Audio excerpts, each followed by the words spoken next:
তাদের ধর্মে একটা বিধান আছে যে আপনি ভালো হিন্দু হতে চাইলে আপনাকে গোমূত্র পান করতে হবে, মানে গরুর পেশাব পান করতে হবে। এবং অবাক করা কাণ্ড, তারা ইন্ডিয়া থেকে এটাকে রপ্তানি করে ইউরোপ আমেরিকাতেও পাঠায়। কারণ ইউরোপ আমেরিকার যে হিন্দুরা আছে সেখানকার সুপার স্টোর থেকে, শপিং মল থেকে ওইটা কিনে কিনে পান করে। আপনারা যদি বলে এই যে 1 বোতল নিয়ে আসছি গরুর পেশাব, এটা খাইলে তোর 1 কোটি টাকা দিব, খাইবেন? আমি কমু তুই নিয়ে আইসস, তুই খা, ঠিক কিনা? কারণ আমাদের রুচিতে এটা ধরে না, ইসলাম এটা আমাদেরকে শিখায় নাই। তো ইসলামটা হচ্ছে রুচিসম্মত ধর্ম, স্বভাব সুলভ ধর্ম। তারপর হিন্দু ধর্মে ছোট বাচ্চাদেরকে পবিত্র করতে হলে, মেধাবী করতে চাইলে গোবরের স্তূপ করে ওখানে ফেলে দিতে হয়। ওই বাচ্চা ছুটে আসবে, কান্না করবে, আবার ফেলতে হবে। ওর গা গোবর দিয়া একেবারে বিউটি পার্লারিং করে তারপরে ওর গোসল করাইলে ও খুব ভালো হয়ে যাবে, এরকম আইডিওলজি তারা বিলিভ করে। তো এটা একটা প্রাণীর মল কারো গায়ে মেখে পার্লারিং করা, এটা কি আমাদের আকলে ধরে? আমাদের ধর্মে এরকম কোনো বিধান আছে? হিন্দু ভাইরা যদি থেকে থাকো, just ponder on the news, এই বিষয়গুলোর উপর একটু থিঙ্ক করো, একটু ভাবো, চিন্তা করে দেখো। ইসলাম হচ্ছে দ্বীনুল ফিতরা, স্বভাব সুলভ ধর্ম। এইখানে মনে মানে না এরকম কোনো বিধান আল্লাহ দেয়। এটা জ্ঞানের ধর্ম, জ্ঞানের উপর প্রতিষ্ঠিত। এই ধর্মের প্রথম কথা হচ্ছে পড়ো। প্রথম কথা কি? আরবিতে কি? বিসমি রাব্বিকাল্লাযী, read in the name of your lord who has created. পড়ো তোমার প্রভুর নামে যিনি তোমায় শিখিয়েছেন। সুবহানাল্লাহ পড়েন। আবু দারদা রাদিয়াল্লাহু তাআলা আনহু বলতেন, কুন আলিমান, আলেম হও, আও মুতাআল্লিমান, অথবা আলেমের ছাত্র হও, আও মুত্তাবিআন, অথবা আলেমের ফলোয়ার হও, আও মুহিব্বান, অথবা আলেমকে ভালোবাসো, ওয়ালা তাকুনিল খামিস, 4টা হইও, 5 নাম্বার হইও না, ফাতাহলিক, তাহলে ধ্বংস হয়ে যাবা। 5 নাম্বারটা হচ্ছে আলেম বিদ্বেষী, খবরদার আলেমদের পিছনে লেগো না, তাহলে তোমার দিন দুনিয়া আখিরাত সবটারে বরবাদ করে দিবে কে? এটা নলেজের উপর বেস করে ধর্ম। এখানে উল্টাপাল্টা কথা বলার সুযোগ। ইসলাম ছাড়া কেউ যদি অন্য কোথাও শান্তি তালাশ করে, ইসলাম ছাড়া অন্য কোনো মতাদর্শে কেউ যদি জীবন সমস্যার সমাধান তালাশ করে, আল্লাহ বলে তার কোনো আমল আমি কবুল করব না। কিয়ামতের দিন লোকটা হবে হায় হায় কোম্পানির ম্যানেজার, সে হবে ক্ষতিগ্রস্ত। এজন্য আমাদেরকে ইসলাম মানতে হবে। আমাদের ধর্মের নাম কি? এই ইসলাম মনে হয় শুধু আমাদেরই ধর্ম, অন্য কোনো নবীদের মনে হয় ধর্ম না। সৈয়দনা আদম আলাইহিস সালামের ধর্মের নাম কি? নূহ আলাইহিস সালামের ধর্মের নাম? ইব্রাহিম নবীর ধর্মের নাম? মুসা আলাইহিস সালামের ধর্মের নাম? ঈসা আলাইহিস সালামের ধর্মের নাম? আল্লাহর ধর্মের নাম? আল্লাহ বলেছেন ইসলাম হচ্ছে দ্বীনুল্লাহ, এটা আমার দিন, এটা আমার ধর্ম, এই ধর্ম আমি পাঠিয়েছি। এটা কোনো মন মস্তিষ্ক প্রসূত কথা নয়, এটা নিজের মন গড়া বানোয়াট কোনো ধর্ম নয়। চিল্লায় বলেন ঠিক কিনা? সব নবীদের ধর্মের নাম ছিল ইসলাম। অনেকে আমরা গুলিয়ে ফেলি, আমরা মনে করি শুধু আমাদের ধর্মের নামই ইসলাম, অন্য নবীদের ধর্মের নাম বোধহয় ইসলাম না। এটা ভুল। আজকে আকীদা খালেস করে নেন, কনসেপশন এন্ড আইডিয়া ক্লিয়ার করে নেন। সব নবীদের একটাই ধর্ম। চিল্লায় বলতে হবে কি নাম? তার প্রমাণ, তার দলিল কি? তার দলিল হচ্ছে আল্লাহর কোরআন। আল্লাহর কোরআন আমাদেরকে জানিয়েছে সব নবীকে আল্লাহ তাআলা একটা ধর্মই দিয়েছেন। আল্লাহ বলছেন, মা কানা ইব্রাহিমু ইয়াহুদিয়ান ওয়ালা নাসরানিয়ান ওয়ালাকিন কানা হানিফাম মুসলিমা।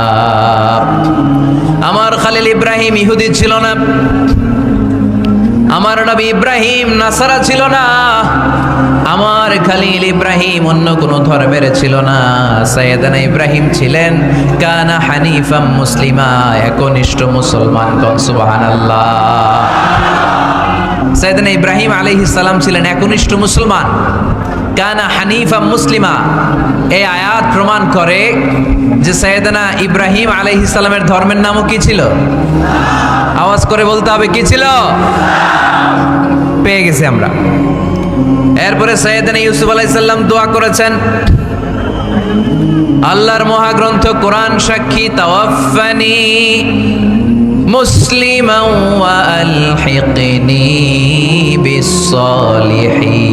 ও আল্লাহ, আমাকে তুমি মুসলমান হিসেবে মৃত্যু দান করো, নেককার বান্দাদের সাথে আল্লাহ তুমি আমারে শামিল করে দাও। এই আয়াত থেকে প্রমাণিত হয় সাইয়েদনা ইউসুফ আলাইহিস সালাম মুসলমান ছিলেন। জোরে কোন ঠিক কিনা? সাইয়েদনা ইউসুফ নবী যদি মুসলমান না থাকতেন, উনি কি দোয়া করতেন তাওয়াফানি মুসলিমান, আল্লাহ তুমি আমারে মুসলিম করে মারো? দোয়া করতেন? করতেন না।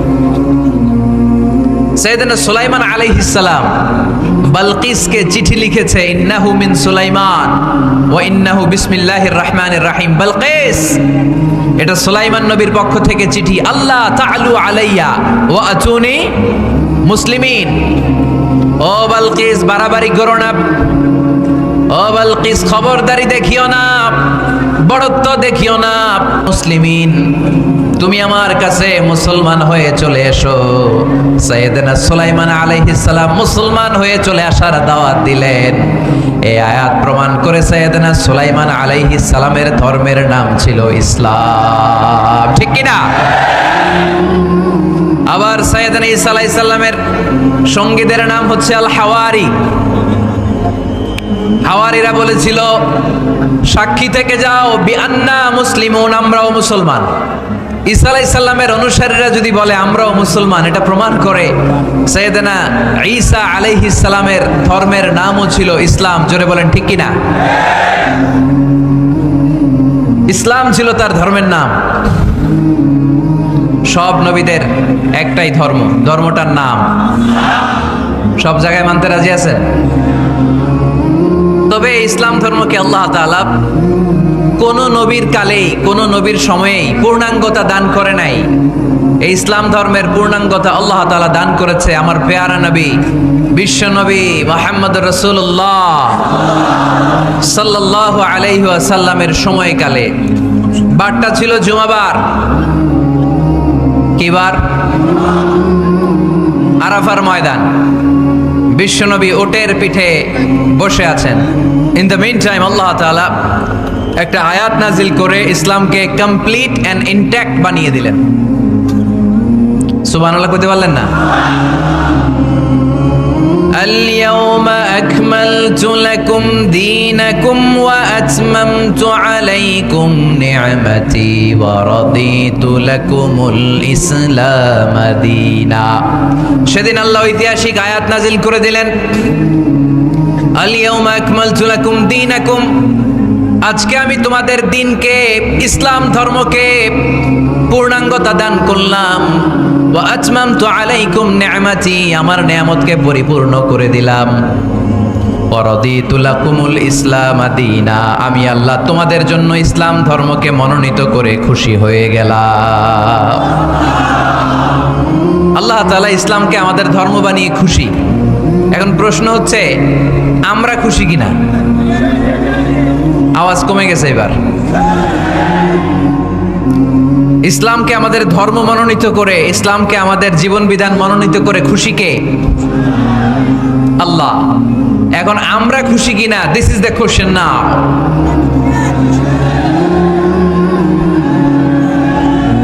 খুশি? কম না বেশি? আসলে আমরা বেশি খুশি এবং প্রতিদিনই এই ঘোষণা দেই, প্রতিদিনই এই ঘোষণা দেই যে আমরা ইসলাম পেয়ে খুশি, কিন্তু অর্থ জানি না, তাই বুঝি না। আমরা প্রতিদিন নামাজের পরে পড়ি রাদিতু বিল্লাহি রাব্বা, রব হিসেবে আল্লাহরে পেয়ে আমরা খুশি। ওয়াবিল ইসলামি দীনা, ইসলামকে ধর্ম হিসেবে পেয়ে খুশি। ঠিক কি না? এই দোয়াটা সালাম ফিরানোর পরে আমরা পড়ি না? পড়ি। রাদিতু বিল্লাহি রাব্বা, আল্লাহরে রব হিসেবে পেয়ে খুশি। ওয়াবিল ইসলামি দীনা, ইসলামকে দিন হিসেবে পেয়ে আমরা খুশি। কিন্তু প্রত্যেক দিন ফরজ সালাতের পরে এই দোয়াটা পড়ি কিনা ভাই? রাদিতু বিল্লাহি রাব্বা, আল্লাহ তোমারে রব হিসেবে পেয়ে খুশি। ওয়াবিল ইসলামি দীনা, ইসলামকে ধর্ম হিসেবে পেয়ে আমরা খুশি। এই দোয়াটা পড়ি কিন্তু অর্থ বুঝি না, তাই হৃদয়ে লাগে না। ঠিক কিনা? এজন্য অর্থ জানার দরকার আছে না নাই? আমি সব সময় বলি, প্রিয় ভাইয়েরা, কোরআনের অর্থ পড়ুন, মাতৃভাষায় কোরআনকে বুঝুন। এই যে মোবাইলের ভেতরে এখন অ্যাপস পাওয়া যায়, এটারে বলে স্মার্টফোন। কি ফোন? যারাই আপনি স্মার্ট হইতে চান, একটা স্মার্টফোন নিয়ে নেবেন, স্মার্ট হয়ে যাবেন। তো এটা আপনাকে স্মার্ট বানাবে, সব কিছু এটার ভেতরে থাকে, সব পাওয়া যায়।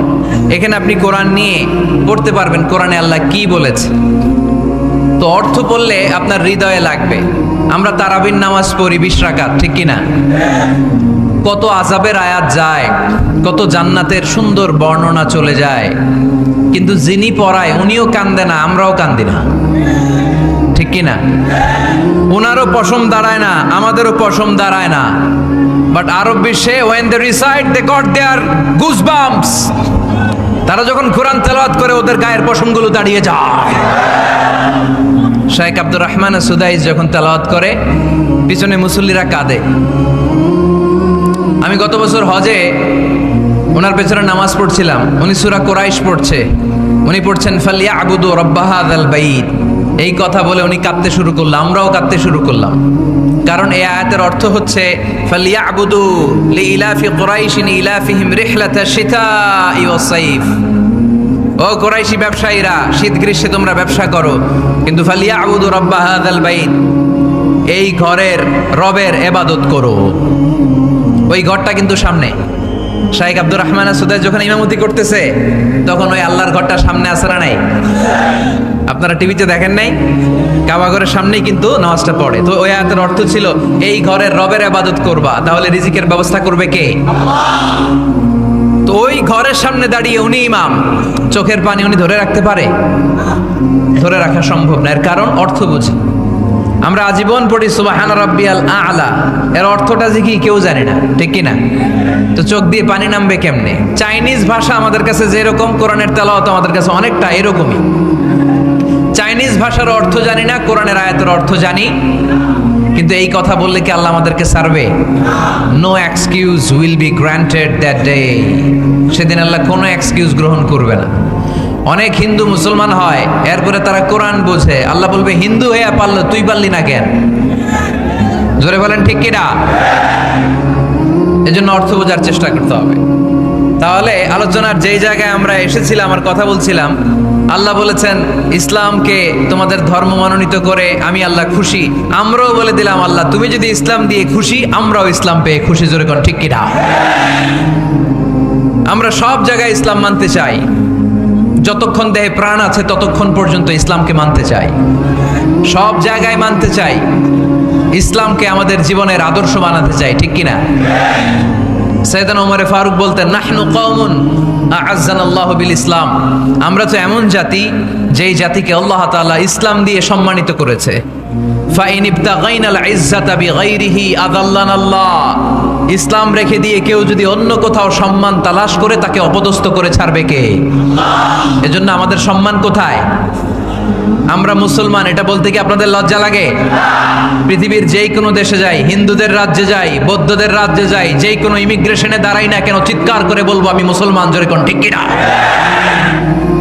We are proud of Islam. ইসলাম আমার অহংকার, ইসলাম আমার গর্ব, ইসলাম আমার আল্লাহর দেয়া ধর্ম। এজন্য ইসলামের বিজয়কে কেউ ঠেকিয়ে রাখতে পারবে? আমি প্রায় উদাহরণ দিয়ে, উপমা দিয়ে বলি, ইসলাম হচ্ছে চারা বীজের মতো। চারা বীজ মাটিতে ঢুকিয়ে দিলে এটা উপরের দিকে ওঠে। তো ইসলামকে যারা মাটিতে গেড়ে ফেলতে চায় তারা জানে না ইসলামের উপমাটা অনেকটা চারা বীজের মতো। ইসলামকে মাটিতে গেড়ে দিলে এটা কি হবে? জোরে বলেন, আরো জোরে বলেন। উপরের দিকে গর্জে উঠবে। এই যে উপমা দিছি, এটা নিয়েও আবার অনেকে ভুল ধরে, আছে না নাই? আল্লাহ নিজেই কোরআনে উপমা দিয়েছেন, মাসালুল্লাযীনা ইউনফিকুনা আমওয়ালাহুম ফি সাবিলিল্লাহি কামাসালি হাব্বা, যারা আল্লাহর রাস্তায় দান করে এই দানের উপমা হচ্ছে একটা চারা বীজের মতো। সুবহানাল্লাহ পড়েন। এই চারা বীজ থেকে 7টা শীষ বের হয়, প্রতিটা শীষে জন্ম নেয় শত শস্য দানা। আল্লাহ যারে চায় ইচ্ছা মতো রিজিক দিয়ে তার জীবনকে পূর্ণাঙ্গ করে দেয়। সুবহানাল্লাহ পড়েন। এজন্য আল্লাহ বললেন ইসলাম হলো আমার একমাত্র মনোনীত ধর্ম। ইসলাম ছাড়া অন্য কেউ যদি সম্মান তালাশ করে তার কাছ থেকে কিছুই আমি গ্রহণ করব না। কিয়ামতের দিন সেই লোকটা হবে হায় হায় কোম্পানির ম্যানেজার, ঠিক কি না? এজন্য আমরা একটা ধর্মকেই মানতে চাই। চিল্লায় বলেন তো, ধর্মটার নাম কি? ইসলাম ছাড়া অন্য কিছু মানি না। ইসলাম ছাড়া অন্য কিছু মানি না, মানব না। বিষ্ণু ঈসা ইসলাম বলেছেন এই ইসলামের বিজয়কে কেউ ঠেকিয়ে রাখতে পারবে না। তার কারণ ইন্নাল্লাহা যাওয়ালি আল আরদা, নিশ্চয় আল্লাহ তাআলা এই জমিনটাকে আমার জন্য সংকুচিত করে ছোট করে দেখিয়েছে। ফারাআইতু মাশারিকাহা ওয়া মাগারিবাহা, আমি এই পৃথিবীর ডানে বায়ে সামনে পেছনে সবটা দেখেছি। আর আমার চোখ যতদূর পৃথিবী দেখেছে ততদূর জায়গায় আল্লাহ আল্লাহু আকবারের ধ্বনিকে পৌঁছে দিবে। তাই এই ইসলামের বিজয়কে কেউ থামাতে পারবে না। গোটা বিশ্বব্যাপী আজ ইসলামের জয় জয়কার। কালিমা পড়ে অন্যান্য ধর্মের লোকেরা আজ মুসলমান হয়ে যাচ্ছে, ঠিক কিনা? আমাদের তাফসির মাহফিলগুলোতেও অনেক হিন্দু ভাইরা কালিমা পড়ে মুসলমান হয়, আপনারা শুনছেন? আলহামদুলিল্লাহ কইবেন না? গোটা বিশ্বের সবচেয়ে নির্যাতিত ধর্মের নাম হচ্ছে ইসলাম, সবচেয়ে নিষ্পেষিত, খালি মায়ের খায়। গোটা বিশ্বে মুসলমানেরা মার খায়, কিন্তু তারপরেও বিধর্মীরা তাদের ধর্ম বাদ দিয়ে এই ইসলামের ভেতরে ঢোকার জন্য প্রতিযোগিতা শুরু করে দিয়েছে। ইউরোপ আমেরিকাতে মসজিদের সংখ্যা বেড়ে যাচ্ছে। তাদের যে খ্রিস্টানদের গির্জা, এগুলো তারা বিক্রি করে দিচ্ছে। মুসলিম কমিউনিটি ওই গির্জারে মসজিদ বানায় ফেলতেছে। এই ইসলামের বিজয়কে কেউ ঠেকায় রাখতে পারবে? যেহেতু ইসলামের বিজয় অবশ্যম্ভাবী, আমরা ইসলামের সাথে মিলে থাকতে চাই, মিশে থাকতে চাই, আমরা বিজয়ের অংশীদার হতে চাই।